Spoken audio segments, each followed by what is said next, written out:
Alors, la presse scientifique, qu'est-ce que c'est? La presse scientifique, c'est une presse très particulière au sein du monde foisonnant qui est la presse en général. Donc, on est une catégorie très à part de la presse et nous faisons partie d'un ensemble qui s'appelle la presse de connaissance, parce que vous avez d'autres titres qui sont plutôt des titres de loisirs ou des titres de cuisine. Tout ça est très catégorisé et nous sommes dans ce qu'on appelle les titres de connaissance.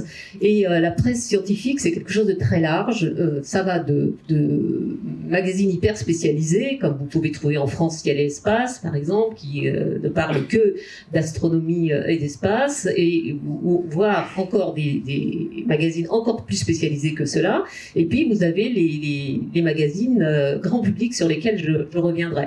À l'international, il y a beaucoup aussi de magazines scientifiques. Il y a beaucoup de magazines américains, beaucoup de magazines britanniques, donc c'est une presse très riche, chez les anglo-saxons surtout, puisque vous avez des magazines comme New Scientist, bon, vous en avez beaucoup qu'on pourrait citer, et c'est une presse qui marche très bien dans les pays anglo-saxons et qui a un peu plus de difficultés à fonctionner dans nos pays francophones, et ce pour des raisons culturelles. Les pays anglo-saxons ont un intérêt, ils portent un intérêt très grand à tout ce qui est scientifique. Donc la presse scientifique anglo-saxonne est plus foisonnante que la presse française, ce qui tient également bien sûr à la langue, hein, évidemment, puisque la presse anglo-saxonne, par définition, écrit en anglais. Donc c'est bien plus simple pour eux. Si on dresse un panorama de ce qu'est la presse scientifique en France, nous ne sommes pas très nombreux sur le marché. Il y a tout un tas de magazines spécialisés. Donc je viens de citer Ciel et Espace. Je pourrais citer Cerveau et Psycho, par exemple, qui ne fait que tout ce qui est le fonctionnement du cerveau, qui fait beaucoup de psychologie, donc il fait partie de ces numéros de ces titres très spécialisés. Et puis il y a les magazines grand public, c'est-à-dire ceux qui ont décidé de s'adresser au plus grand nombre et d'être le plus accessible possible. Voilà pour le panorama qu'on peut dresser globalement sur la presse. Alors comment est-ce qu'un journal scientifique fonctionne? Alors Science et Avenir a fusionné il y a environ 2 ans avec le magazine La Recherche. Nous appartenons tous au même groupe, un groupe qui s'appelle d'un drôle de nom, qui s'appelle le groupe Croque Futur. Bon, on croque le futur. Et ce groupe Croque Futur compte donc plusieurs titres. Il appartient à un homme que vous connaissez, qui est un grand patron de presse très reconnu, qui s'appelle Claude Perdriel, qui est le fondateur du Nouvel Observateur, donc qui avait aussi fondé le Matin de Paris.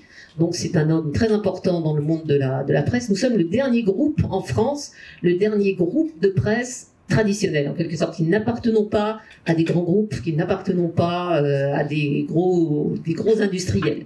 Donc c'est vraiment important, on est encore un groupe indépendant. Voilà, depuis peu de temps, LVMH est entré au capital, mais minoritaire, donc nous sommes un groupe totalement indépendant. De ce point de vue-là, c'est très important. Et donc, dans ce groupe Croque Futur, il y a donc Science et Avenir, je reviendrai sur sa fusion avec La Recherche, donc Science et Avenir, La Recherche. Il y a le magazine économique Challenge, il y a Histoire, il y a Historia. Il y avait auparavant le magazine littéraire, mais le magazine littéraire a été vendu par Claude Perdriel, comme il a cédé également le Nouvel Observateur.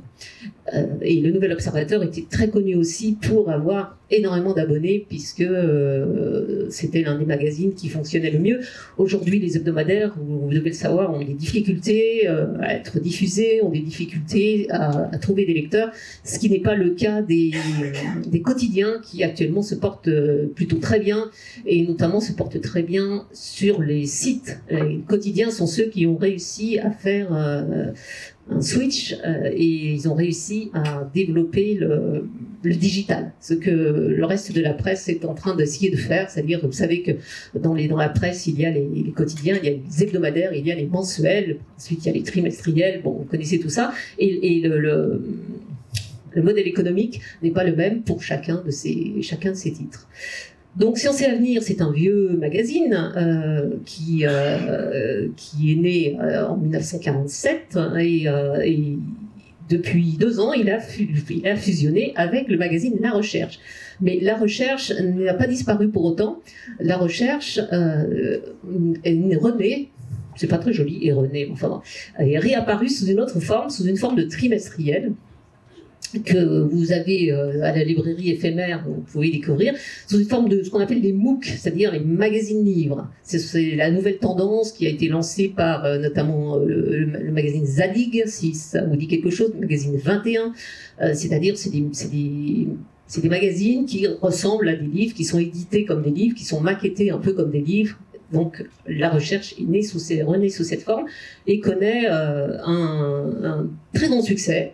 Et nous en sommes ravis parce que faire passer la connaissance scientifique, c'est quelque chose qui évidemment nous tient très à cœur. C'est vraiment le but de cette presse grand public. Hein. Là encore, je peux parler de notre concurrence, donc que ce soit Scientifique, que ce soit Epsilon ou que ce soit Science et Avenir, La Recherche. Ce que nous voulons, c'est vraiment faire passer les connaissances scientifiques dans le grand public. Et c'est une mission que nous nous sommes donnée et qui nous tient vraiment à cœur. Alors comment est-ce qu'on fait ce travail-là? Comment travaillent nos journalistes? Nous sommes une rédaction sur Sciences et Avenir, La Recherche, nous sommes une petite rédaction d'une trentaine de personnes. Et nous publions donc les titres dont je vous ai parlé tout à l'heure. Et comment est-ce qu'on a nos sources? Comment est-ce qu'on fait pour vous proposer tous les mois ou tous les trimestres les sujets que nous choisissons? Eh bien, nous avons des journalistes qui sont tous des journalistes spécialisés. Nos journalistes sont des spécialistes de ce dont ils parlent. Par exemple, celui qui va parler de mathématiques est un mathématicien. Celui qui va s'occuper de toute la partie fondamentale, physique quantique, est un physicien. Ce sont des journalistes qui ont fait des études dans le domaine dans lequel ils parlent. Celui qui parle de biologie fondamentale, il a fait des études de biologie. C'est indispensable parce que quand on a un titre comme Sciences et Avenir, La Recherche, on ne peut pas se permettre, évidemment, d'approximation. Je dis ça parce que la science, désormais, est en train est en train d'essaimer, notamment dans les hebdomadaires, qui commencent à venir sur ces territoires, et les quotidiens également, commencent à venir sur les territoires de la science, mais avec plus ou moins de bonheur.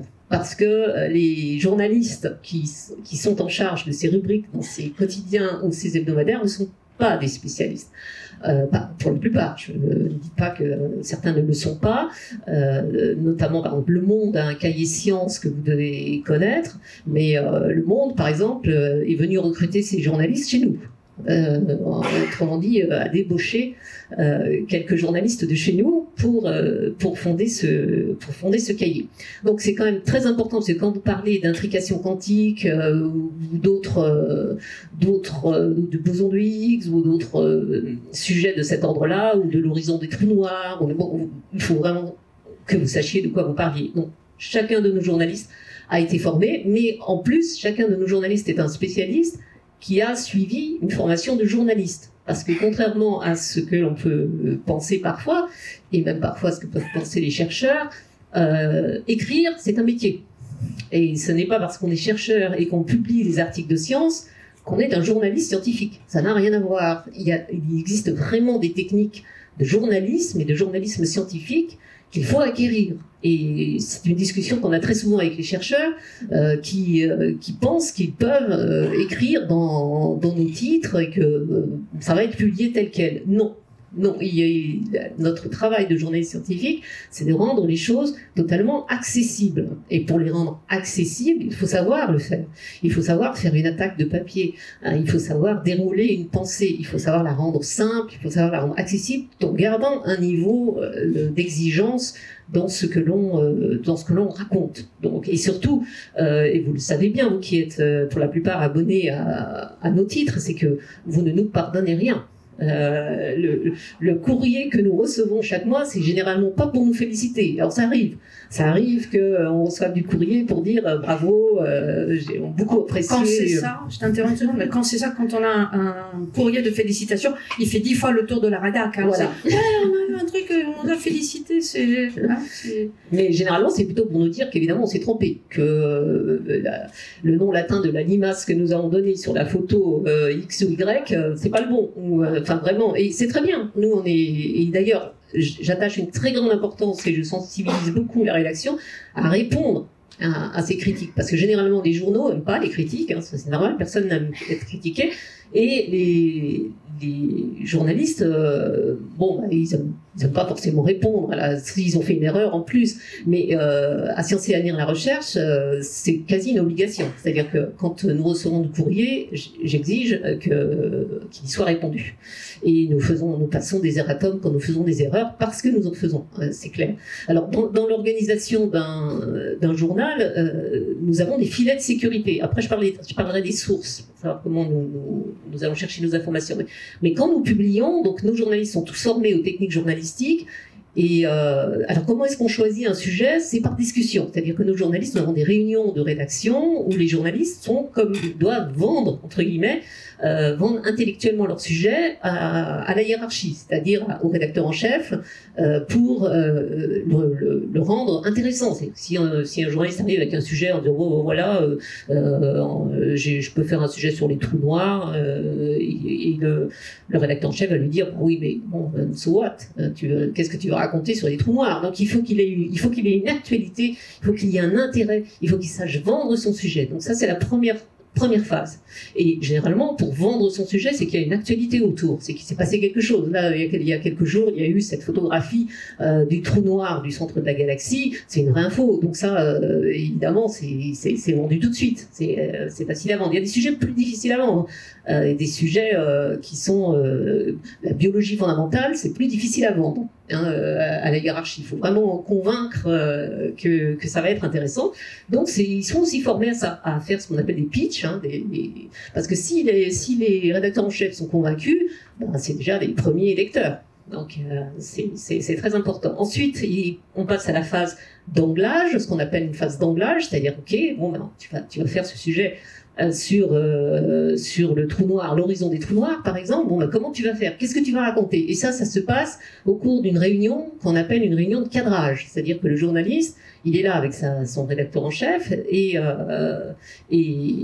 il va expliquer plus en détail comment il voit son sujet, comment il l'imagine. Ensuite, il part sur le terrain, parce que nous, à Sciences et Avenir la Recherche, ce qui est très important, c'est que nous laissons le temps à nos journalistes de partir sur le terrain. C'est rare, c'est très rare dans la presse française aujourd'hui. On est vraiment quasiment les derniers. Nous finançons des reportages. Nous ne faisons pas de voyages de presse. Nous en faisons quelques-uns, mais très peu. Donc, nous organisons nous-mêmes, nous allons à la source de l'information, nous finançons et nous donnons le temps à nos journalistes de travailler. C'est important, vraiment important. Et quand le journaliste revient de son travail de terrain, parfois, l'angle aura changé, parce que il dira, c'est mince, ce que je t'ai dit, c'est pas tout à fait la réalité, donc il faut réangler. Donc ça se repasse, donc ça se passe également à nouveau dans une réunion. Et puis la réunion suivante, c'est la réunion qu'on appelle une réunion générale, où le journaliste vient, il a fait son enquête, il vient, et à ce moment-là, on réunit tout le monde. On réunit les iconographes, on réunit les infographistes, on réunit les rédacteurs en chef, bien sûr, et à ce moment-là, et les maquettistes, et on rentre dans la phase d'établissement du sujet. À ce moment-là, on va dire, on va faire un encadré là-dessus, on va mettre une photo de ci, de ça. C'est des réunions extrêmement importantes où tout le monde doit participer pour élaborer un sujet. Donc c'est comme ça que l'on travaille. Et un magazine, en fait, un magazine comme Sciences et Avenir la Recherche, ça se construit. C'est-à-dire qu'un magazine n'est pas une succession de sujets au hasard. Un magazine, dans toutes les rédactions, vous avez ce qui s'appelle un mur. Un mur, c'est un mur, sur lequel on colle ce qu'on appelle des maquettines. Alors, le maquettine, c'est des réductions, des maquettes, des sujets qui seront publiés. Et il faut tout le temps passer au mur. C'est-à-dire quand vous êtes dans rédacteur en chef ou quand vous êtes iconographe ou quand vous êtes journaliste, le mur, il est placé à un endroit où tout le monde passe devant. Sauf les visiteurs, parce qu'évidemment on a le secret, on essaye d'éviter que tout le monde puisse le voir, parce qu'il y a concurrence quand même, c'est très important. Je vais raconter juste une anecdote. Lorsque je travaillais à Ça m'intéresse, on était très étonnés qu'un titre concurrent qui a disparu depuis, il y avait souvent les mêmes sujets que nous, ou des sujets très approchants.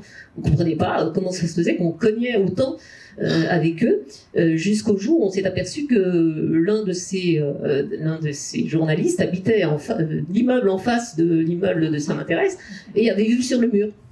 Donc, c'était très simple, il venait à la source, il venait chercher des sujets sur la porte. Donc, on a occulté les fenêtres. Donc, c'est vraiment c'est quasi du secret industriel, hein, le mur. Bon, je reviens donc à ce fameux mur.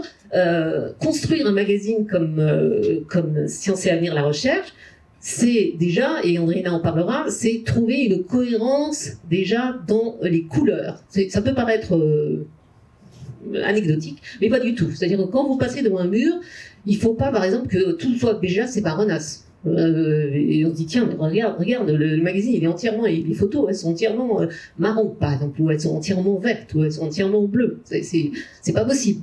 Donc, déjà, il faut trouver une nuance dans les couleurs. Et si ça ne marche pas, il faut changer les photos. Il faut trouver d'autres. Donc, Andréina en parlera tout à l'heure. Il faut également qu'il y ait une cohérence dans les sujets. Il ne faut pas qu'il y ait de redondance entre deux sujets. Si on va parler en biologie fondamentale de cellules, on ne peut pas, en médecine, dans la partie médecine, parler de cellules cartées. Par exemple, dans deux endroits différents, on ne peut pas parler de la même chose. Même si ce n'est pas la même chose. Mais dans l'esprit, c'est la même chose. On ne peut pas. Il faut donc, à ce moment-là, il faut changer les sujets. Tout ça, c'est une énorme programmation, parce que nos sujets, nous les programmons, mais il faut que nous sommes le journal le plus chaud, ce qu'on appelle chaud, c'est-à-dire que nous sommes bouclés, nous faisons notre bouclage très près de notre impression en imprimerie. C'est-à-dire qu'on est le magazine français scientifique français qui est le plus chaud. Donc, jusqu'au dernier moment, on peut changer des choses. C'est un gros avantage sur Science et Vie et les autres qui ne peuvent pas faire ça. Donc, on peut changer les sujets jusqu'au dernier moment. Ça, c'est très important. Et donc, on peut décider. C'est comme ça, par exemple, que quand il y a eu la catastrophe de Fukushima, elle est arrivée à 2 jours de notre bouclage. La catastrophe de Fukushima, il a fallu tout casser, il a fallu tout refaire, il a fallu refaire la couverture, et tout ça, on l'a fait en 24 heures. Et parce que on ne peut pas, évidemment, quand on s'appelle Science et Avenir, la recherche, et qu'il vient de se passer quelque chose comme Fukushima, sortir un magazine qui va rester un mois en kiosque et qui n'en parle pas. Donc, on a cette possibilité que Science et Vie n'a pas, par exemple.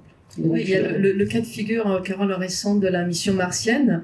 On avait le bouclage le jour où... là c'était encore pire, parce qu'on avait le bouclage le jour où le rover devait atterrir sur Mars.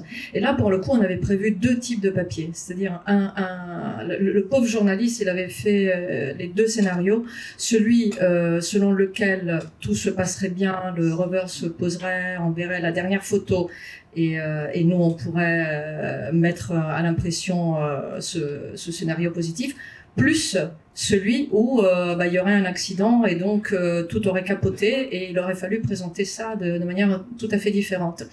Et notre fierté, c'est qu'on a réussi, en étant vraiment peut-être à 10 minutes de l'envoi des pages à l'impression, à capter aussi la première photo que le rover avait envoyée, et à la publier. Je crois que là, on a été vraiment... On est un mensuel, hein, on n'est pas un quotidien. Donc là, c'est un temps de réaction très court, très fin. Et tous ces papiers, une fois qu'ils sont rédigés par nos journalistes, ils sont relus par la hiérarchie, ils sont relus par les rédacteurs en chef, ils sont renvoyés à l'envoyeur, parfois quand les choses sont incompréhensibles. Hein, le rédacteur en chef, son rôle, c'est de dire j'ai rien compris, hein, donc tu vas réécrire. Donc les journalistes, ils sont habitués, parfois ils râlent. Hein, et quand on est dans un journal de vulgarisation scientifique au bon sens du terme, comme les nôtres, il faut vraiment que ce soit compréhensible. Et nos journalistes qui sont des spécialistes et qui écrivent depuis des années, il y a des notions qu'ils pensent évidentes et qui ne le sont pas. Et quand on leur demande d'expliquer, je reviens au boson de Higgs, quand on dit qu'ils écrivent le boson de Higgs comme ils écriraient quelque chose de très simple, nous on renvoie en disant mais non, réexplique ce que c'est, parce que le lecteur, tu peux tomber sur un lecteur primo-lecteur qui va, lui, il va rien comprendre. Alors c'est tout le travail de vulgarisation qui est fait à ce moment-là. Hein. Le journaliste, lui, il a essayé de le faire, il a fait son maximum. Il y a cette relecture qui remet en place les choses. Et ensuite, une fois que le rédacteur en chef et les journalistes se sont mis d'accord sur une version, celle-ci est envoyée à ce qu'on appelle le secrétariat de rédaction, filet supplémentaire.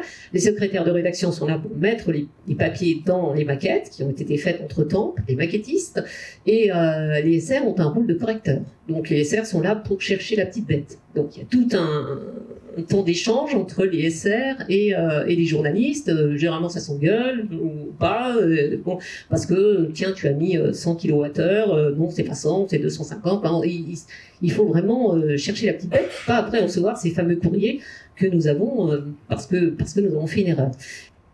Donc voilà, une fois que tout ça est fait, le magazine peut enfin sortir. Les sources. Comment est-ce que nos journalistes vont chercher les sources? Alors, les journalistes ont comme source, je ne vais pas dire principale, mais importante, ce qu'on appelle les grands journaux à comité de lecture, les grands journaux à pair, que vous connaissez, qui sont Science, qui sont Nature. Donc tout ça, c'est évidemment, c'est la Bible de nos journalistes. C'est des journaux britanniques et des journaux américains qui recueillent les études les plus récentes. Et si on les appelle les journaux à comité de lecture, c'est-à-dire que les chercheurs soumettent leurs papiers à ces grandes revues scientifiques, et c'est des pairs qui relisent ces papiers et qui donnent leur feu vert pour publication. Donc ce qui est publié dans Nature, ce qui est publié dans Science, c'est frappé au coin de la vérité scientifique. Parfois il y a des retraits de publications, ils annoncent que certaines publications sont retirées, mais donc là c'est vraiment une source très fiable. Mais il n'y a évidemment pas que ça. Ces journaux ont des déclinaisons, hein, ont des spécialités en astronomie, nos journalistes vont également, chacun dans leur secteur, chercher des sources de cette façon-là.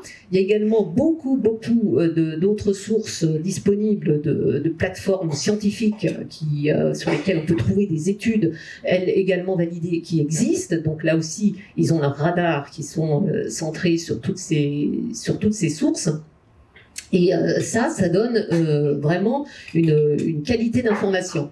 Ensuite, évidemment, parce que si on ne faisait que ça, si on n'allait chercher nos informations que là, on serait relativement limité, parce que tous les journaux scientifiques ont accès à ces mêmes sources, donc on aurait à peu près toujours les mêmes informations les uns les autres. Donc ce qui se fait, c'est que nos journalistes sont aussi en charge d'établir des relations avec les chercheurs. Ce sont des journalistes qui côtoient, qui connaissent tous les laboratoires, qui connaissent énormément de gens, c'est leur boulot, et donc ils vont à la source de l'information. Donc c'est comme ça qu'on a pu, je repense à Hasard, nous avons été les premiers à pouvoir annoncer qu'on avait découvert la forme de l'univers, enfin d'une partie de l'univers, et qu'on l'avait appelée l'Aniakea, dans laquelle nous sommes, nous, avec notre Voie lactée. Et ça, c'est une information unique. C'est-à-dire que le chercheur allait publier, le papier avait été validé par les revues à pair, mais parce qu'on a de bonnes relations avec les chercheurs, nous avons été autorisés à publier cette information avant ou concomitamment à la publication dans ces grandes revues scientifiques. Donc c'est ça, nous, notre boulot, c'est vraiment d'aller chercher l'info à la source. Nous avons par exemple notre journaliste spécialisée en archéologie, qui est archéologue elle-même, ancienne du CNRS, qui a un carnet d'adresses grand comme le bras. Tous les sujets que vous avez dans Sciences et Avenir, la recherche en archéologie, sont exclusifs. C'est pas quelque chose qu'on a été trouvé à droite ou à gauche dans d'autres journaux. C'est exclusif. Donc c'est ça que nous demandons à nos journalistes aussi, c'est d'aller chercher l'exclusivité. Parallèlement, nous avons notre site web où là, les journalistes, nous avons une rédaction fusionnée, hein, les journalistes qui font le mensuel travaillent pour le site, et ceux qui travaillent pour le site font aussi des papiers pour le mensuel. Mais comme vraiment c'est pas les mêmes temporalités, on dit qu'il y a les primo-print et les primo-web parmi nos journalistes. Et ceux qui travaillent primo-web, ceux qui travaillent principalement sur le web, eux aussi, ils doivent vérifier ces sources, ils doivent aller chercher l'information sur les sites dont je vous ai parlé, ils doivent également rentrer en contact avec les chercheurs, trouver des informations exclusives, mais sur un rythme de quotidien. nous publions à peu près 17 papiers par jour, nouveaux. 17 informations nouvelles par jour.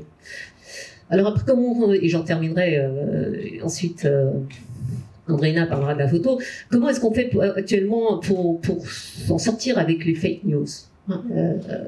Eh bien, on fait comme je viens de vous le dire. C'est-à-dire que quand on va chercher l'information scientifique et qu'on ne va pas sur les réseaux d'opinion, quand on cherche l'étude scientifique, quand on la travaille, on a une information de qualité. Et nous avons eu cette discussion tout au long de la crise du Covid, où beaucoup d'informations ont circulé. Nous nous sommes fait souvent incendier par les commentaires que nous recevions sur le site, parce qu'on nous accusait d'être pro-vax. Mais nous nous appuyons sur les études, uniquement les études. Et donc, nous avons gardé cette ligne de crête très importante, c'est-à-dire que nous n'avons rien publié, rien dit qui n'ait été validé par une étude scientifique ou par une rencontre avec un des grands chercheurs dans ces domaines-là. Et la difficulté que nous avons eue au cours de cette crise, c'est qu'on était perdus dans le bruit. Il y a eu énormément de bruit ambiant autour de cette crise du Covid. Les scientifiques ont pris, les chercheurs, les médecins, les pseudo-médecins, ont pris directement la parole devant le public. On les a vus à la télévision, on a vu à peu près n'importe qui parfois à la télévision. Et nous, Sciences et Avenir, la recherche, on a eu du mal à faire entendre notre voix, et notre voix purement scientifique. Parce qu'on n'allait pas vers l'opinion et que parfois on n'avait pas la réponse. On demandait parfois, on posait des questions sur lesquelles on ne pouvait pas répondre. Il n'y avait pas encore les études qui garantissaient tel ou tel fait. Donc je crois, et Gilles Boeuf le disait, c'est très important de faire la distinction entre croyance et science. Nous sommes sur la science. Voilà, donc vous pouvez être sûr que tout ce que vous lisez dans nos titres, sur notre site, c'est de sources scientifiques. Donc, bien évidemment, je rajoute, et nos journalistes sont totalement fluents en anglais, évidemment, et totalement fluents dans les termes techniques de l'anglais. Donc, on est capable de tout décrypter, y compris des études extrêmement fines. Donc, voilà comment se font ces journaux. Et je vais laisser, mais après, bien sûr, vous pourrez poser toutes les questions que vous souhaitez, y compris sur les sources, hein, si vous voulez revenir sur nos sources, sur la façon dont on lutte contre les fake news. Mais je vais laisser Andreina vous parler de la photo. Et je vais juste essayer de catégoriser parce que je vais prendre comme base Sciences et Avenir, mais je pense que c'est valable pour beaucoup de publications. Il y a plusieurs degrés d'image. Quand on parle de photo, ça ne signifie rien. Photo, ça regroupe tellement de catégories d'images, et nous-mêmes, nous en avons plusieurs que nous adaptons en fonction des types d'articles qu'il faut illustrer. Ce qu'on appelle les photos scientifiques proprement dites sont les photos qui sont produites par les chercheurs eux-mêmes, qui pendant leurs études, que ce soit en biologie, que ce soit en océanologie, que ce soit en géologie, les chercheurs eux-mêmes produisent des images. Quand ils vont sur le terrain, quand ils sont sur leur microscope, font des clichés. Ces clichés-là ont le mérite, surtout quand ils sont liés à des publications scientifiques, donc dans Nature, dans Science, Lancet, etc. Leur mérite, c'est qu'elles sont extrêmement bien sourcées, c'est-à-dire qu'elles portent une légende qui donne toute l'information nécessaire. Ce qui ne veut pas dire que nous-mêmes, iconographes au service photo, nous n'allons pas le vérifier. Nous allons vérifier que cette information, en croisant plusieurs publications. Moi, parfois, avant de dire, voilà, je donne cette photo pour qu'on la publie, j'ai vérifié dans 3 sources différentes pour être sûr qu'elle est correctement légendée. Ça, c'est la photo qui vient des chercheurs. Ensuite, on a des photos qui sont aussi des photos de science qui viennent d'agences photos spécifiquement spécialisées dans la biologie, la médecine, l'astronomie, etc. Elles sont nombreuses. Moi, j'en utilise une notamment qui s'appelle Science Photo Library, qui a, elle aussi, la caractéristique caractéristique de fournir des informations liées à l'image extrêmement précises, extrêmement rigoureuses. Ça, c'est vraiment, pour nous, c'est la première qualité qu'une photo doit avoir, c'est-à-dire d'être correctement légendée. Je ne peux pas me permettre, ni moi, ni mes deux collègues au service photo, de fournir aux maquettistes de proposer en réunion une photo sur laquelle on n'a pas d'informations, parce qu'elle est impubliable, tout simplement. On ne peut pas publier une image, pour nous d'abord, parce que cette hiérarchie de vérification que nous avons fait que, une fois qu'une maquette est montée, si le secrétaire de rédaction, le correcteur, vient nous voir et nous dit je n'ai pas de date pour cette photo, cette centrale à hydrogène, elle a été construite quand? Je ne sais pas. Bah, ma chérie va regarder, essaie de croiser tes sources et cherche la date. Donc voilà, une photo qui ne porte pas une information n'est absolument pas utilisable. Donc il y a ce deuxième degré. Ensuite, il y a des photos tout à fait généralistes. Par exemple, la photo de l'arbre qu'on a ici en couverture de ce sujet est une photo généraliste. La couverture, c'est spécial, hein. La couverture, l'image de couverture est un symbole. Elle doit en même temps être très captivante. Elle doit être emblématique, elle doit porter le sujet, elle doit donner envie de lire. Donc, je ne dis pas cette photo n'a pas de sens, mais tout simplement, on a pris un arbre qui soit photographié d'une manière un peu suggestive, qui ait de la lumière, qui soit quand même un des arbres dont on parle dans le sujet. Et cette image vient d'une base photo qui s'appelle Bios Photo, qui est spécialisée dans la nature, faune, flore, minérale, mais qui a encore un degré d'information tout à fait important, et que si moi ou mes collègues estiment qu'on n'a pas dans la photo l'information suffisante, on peut toujours appeler les iconographes des agences et leur dire voilà, il n'y a pas suffisamment d'informations. Où est-ce qu'elle a été prise cette image, dans quel pays, à quelle saison, etc. Parce que la demande peut aller jusque là. Ça descend encore, on a des images tout à fait d'illustration. C'est le cas par exemple quand on a une publication scientifique qui nous parle d'une analyse spécifique qui a été faite sur une fleur par exemple. Mais le chercheur, la source, n'est pas capable de fournir l'image précise de l'expérience. Dans ce cas, ça veut dire que si l'expérience a été faite sur un tournesol, par exemple, on ira chercher une photo de tournesol et on dira cette fleur-là a été prise comme exemple pour une expérience que l'on décrit, mais dans la photo ne reproduit pas exactement les faits. Et ensuite, on a des images, enfin, on a d'autres niveaux d'images, c'est-à-dire qu'on a l'infographie, qui est un schéma qu'on utilise abondamment et qui est nécessaire parce qu'il y a des sujets qui sont beaucoup trop complexes à ramasser en une seule photo. Et donc, on se sert de l'infographie pour aller plus en profondeur, pour expliquer de manière beaucoup plus détaillée notamment le fonctionnement d'un mécanisme. Ça peut être un mécanisme de biologie ou un mécanisme en astrophysique. On les utilise beaucoup. Et on a aussi l'illustration, le dessin. C'est-à-dire que ça nous est arrivé à plusieurs reprises, notamment pour la paléontologie. C'est clair, parce que si on me dit est-ce que tu peux nous chercher des photos de cohabitation de Néandertal et de Sapiens, à moins d'avoir été là-bas et d'avoir fait une photo de leur poignée de main. Et donc, du coup, on prend un illustrateur, on prend des dessinateurs qui, là aussi, sont très compétents, parce que même dans ce domaine-là, on a des illustrateurs qui ont un domaine de compétences précis. Nous, ça nous aide énormément. Il faut que chacun d'entre nous s'appuie sur des viviers de compétences. Et quand on a, dans la recherche, par exemple, on l'a fait, mais dans Sciences Avenir, on le fait souvent. On a un illustrateur qui a travaillé énormément avec Coppens, par exemple, qui a travaillé énormément avec Pascal Pic, et qui sait de quoi on parle. Et que si on lui demande une frise qui couvre une période d'évolution des différents homos, il sait ce qu'on est en train de lui demander. Et ça nous évite un temps, enfin, ça nous offre un temps précieux en termes de passage d'informations, de relais d'informations.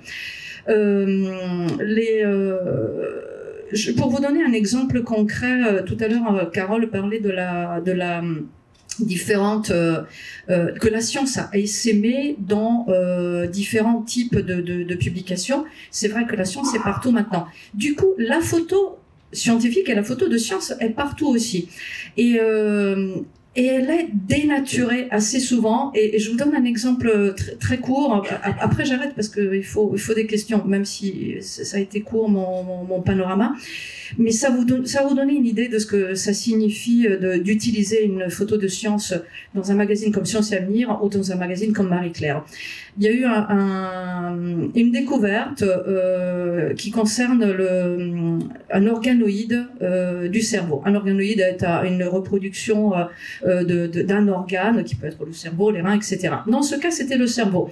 La coupe, l'image photographique de ce qu'on a appelé un mini-cerveau reproduisait la forme du cerveau.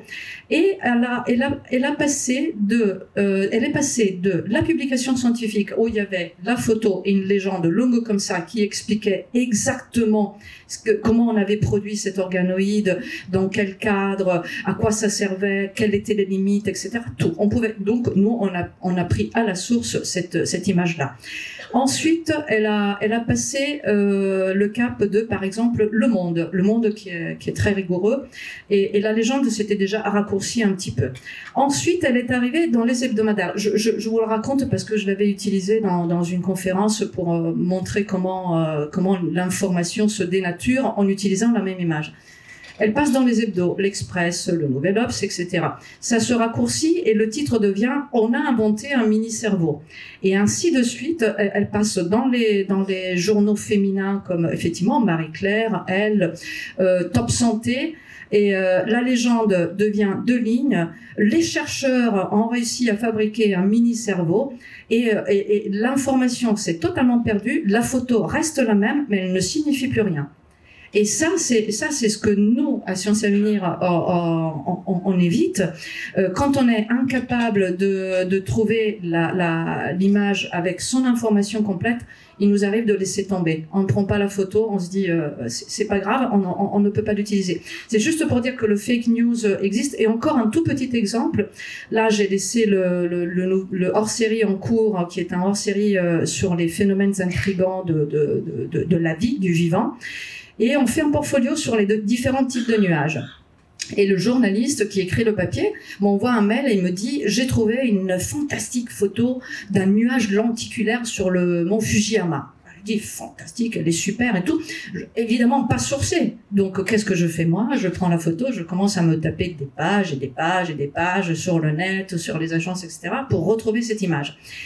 Et je finis par arriver sur un blog, après avoir cherché mes photos sur l'Atlas international des nuages, qui lui source tout, et je vois la photo dite et qui dit « Cette photo est un fake, attention, il n'y avait pas de nuage comme ça, de cette forme précise, etc. » Donc, c'est une facilité d'aller chercher sur Internet, c'est ce qu'on fait tous, hein. On dit oh, photo nuage lenticulaire sur Mont Fujiyama, super.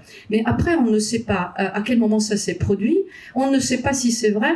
Et nous, aussi bien à la photo qu'à la rédaction, on a un travail vraiment très lourd à faire pour essayer d'éviter de tomber sur des photos qui ne reproduisent pas la réalité, qui ont été trafiquées. Alors grâce au numérique, ce phénomène a fait un bond. J'arrête parce qu'on veut les questions.